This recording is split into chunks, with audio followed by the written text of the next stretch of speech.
Assalamualaikum warahmatullahi wabarakatuh. Selamat pagi, yang terhormat Ibu Yuli Nurmalasari selaku dosen mata kuliah Psikologi Pendidikan dan teman-teman yang berbahagia. Puji syukur marilah kita panjatkan kepada Allah Subhanahu wa taala atas rahmat berupa kesehatan sehingga kita bisa berkumpul di sini. Tak lupa juga sholawat serta salam semoga tetap tercurahkan kepada junjungan kita Rasulullah Shallallahu alaihi wasallam. Pada hari ini saya Lia Amanda Putri sebagai moderator yang akan memandu kegiatan diskusi. Topik yang akan kita bicarakan mengenai teori konstruktivistik. Sebelum diskusi dimulai, saya akan memperkenalkan anggota kelompok kami, yaitu yang pertama Adelia Yulika Syaharani, yang kedua Berliana Radita Widianti, yang ketiga Putri Rizkyana, yang keempat Hairani Mulyasani, dan yang kelima adalah Lia Amanda Putri. Susunan kegiatan diskusi yang akan kita lakukan antaranya pembukaan, penyajian materi dari kelompok penyaji, kemudian penutup. Marilah kita mengucap basmalah. Bismillahirrahmanirrahim. Selanjutnya adalah penyajian materi. Kepada kelompok penyaji saya persilahkan. Pengertian konstruktivistik.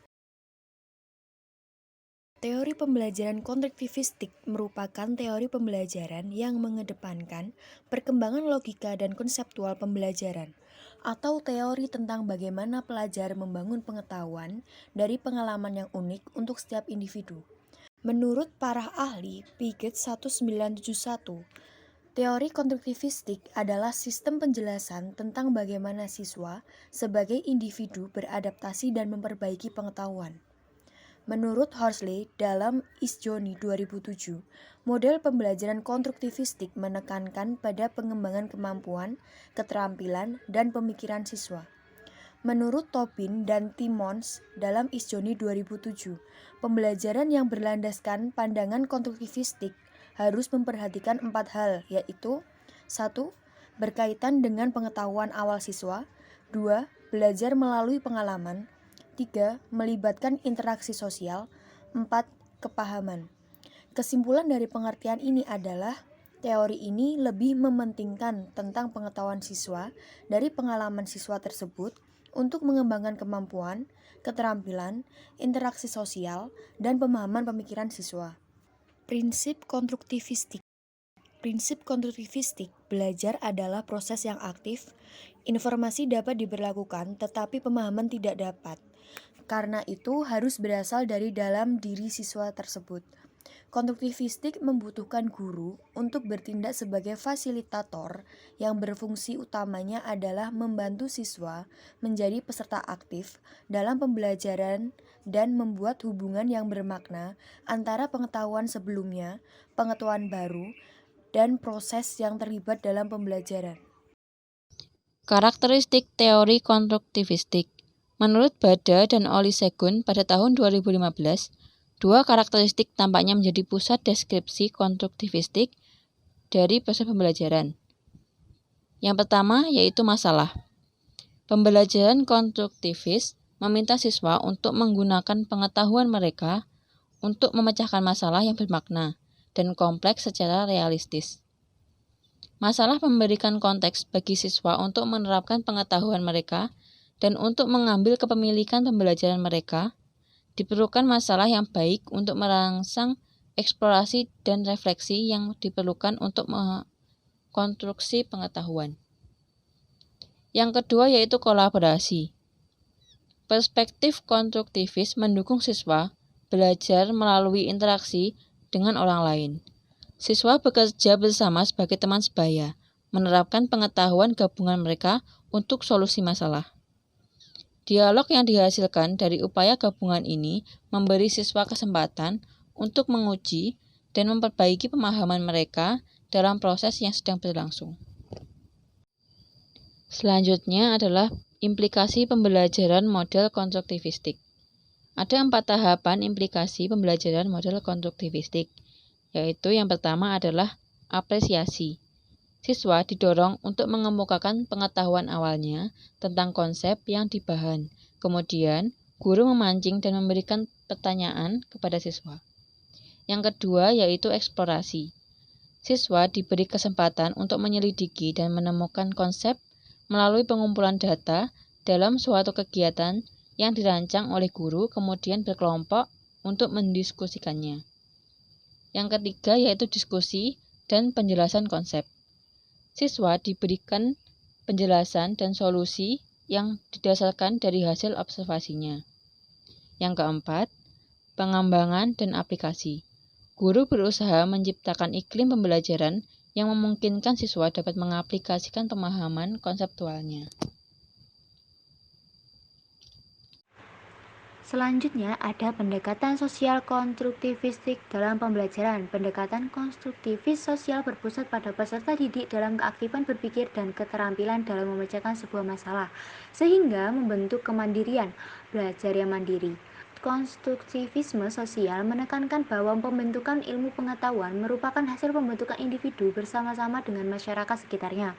Pendekatan konstruktivis sosial meliputi paling pertama adalah guru menjelaskan tujuan pembelajaran, kedua guru membagi peserta didik ke dalam beberapa kelompok dan setiap kelompok memiliki satu peserta didik yang dianggap mampu dalam menyelesaikan masalah. Yang ketiga, guru memberikan materi yang berbeda pada masing-masing kelompok berdasarkan konteks sosial.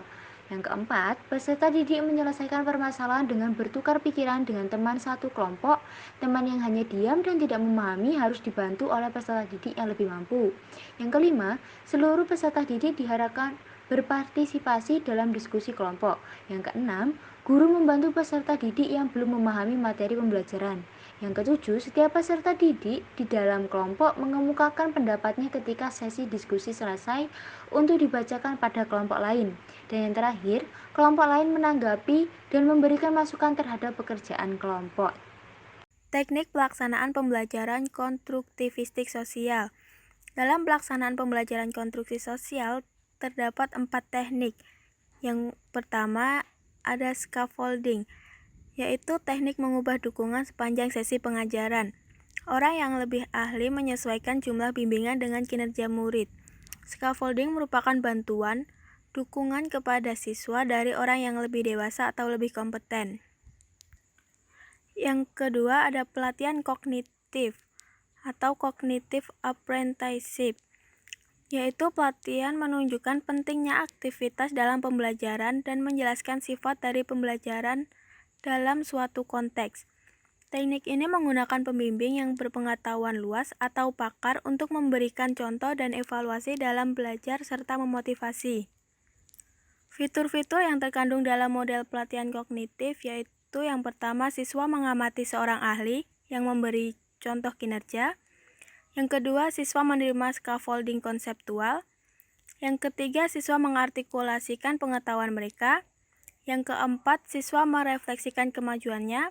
Dan yang kelima, siswa dituntut mengeksplorasi cara baru untuk menerapkan apa yang dipelajari.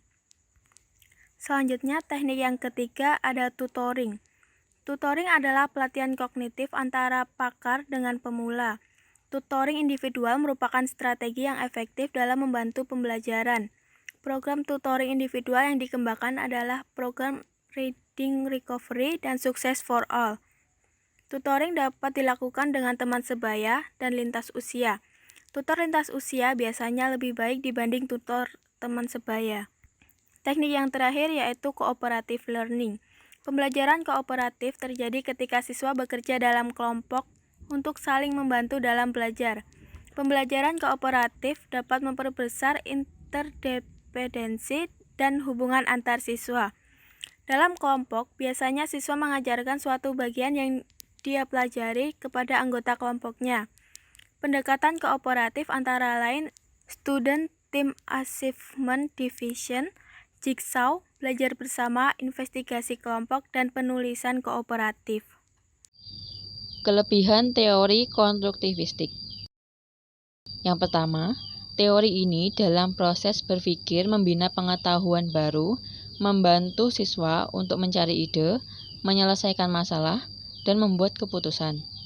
Yang kedua, dalam proses pemahaman, murid terlibat secara langsung dalam membina pengetahuan baru.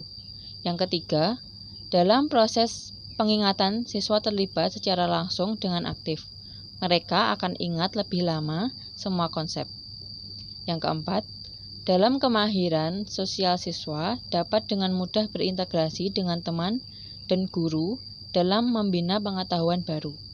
Yang kelima, oleh karena siswa terlibat secara terus-menerus, maka mereka akan paham, ingat, yakin, dan berintegrasi, maka akan timbul semangat dalam belajar dan membina pengetahuan baru. Baik, kemudian kekurangan teori konstruktivistik. Yang pertama, siswa membuat pengetahuan dengan ide mereka masing-masing. Oleh karena itu, pendapat siswa berbeda dengan pendapat para ahli. Yang kedua, teori ini menanamkan supaya siswa membangun pengetahuannya sendiri. Hal ini pasti membutuhkan waktu yang lama, apalagi untuk siswa yang malas. Yang ketiga, kondisi di setiap sekolah pun mempengaruhi keaktifan siswa dalam membangun pengetahuan yang baru. Selanjutnya adalah kesimpulan. Teori konstruktivistik lebih mementingkan tentang pengetahuan siswa dari pengalaman siswa tersebut untuk mengembangkan kemampuan, keterampilan, interaksi sosial, dan pemahaman pikiran siswa. Kemudian selanjutnya, prinsip konstruktivistik adalah belajar proses yang aktif. Konstruktivisme membutuhkan guru untuk bertindak sebagai fasilitator. Selanjutnya, menurut Bada dan Oli Segun tahun 2015, dua karakteristik tampak menjadi pusat deskripsi konstruktivis dari proses pembelajaran. Yang pertama merupakan masalah. Pembelajaran memecahkan masalah yang bermakna dan kompleks secara realistis. Kemudian kolaborasi. Perspektif konstruktivis mendukung siswa belajar melalui interaksi dengan orang lain. Siswa bekerja sama sebagai teman sebaya. Kemudian 4 teknik pelaksanaan pembelajaran konstruksi sosial. Yang pertama, scaffolding. Yang kedua, pelatihan kognitif. Ketiga, tutoring. Keempat, cooperative learning. Kemudian selanjutnya 4 tahapan implikasi pembelajaran model konstruktivisme. Yang pertama apresiasi, kedua eksplorasi, ketiga diskusi dan penjelasan konsep, dan keempat pengembangan dan aplikasi.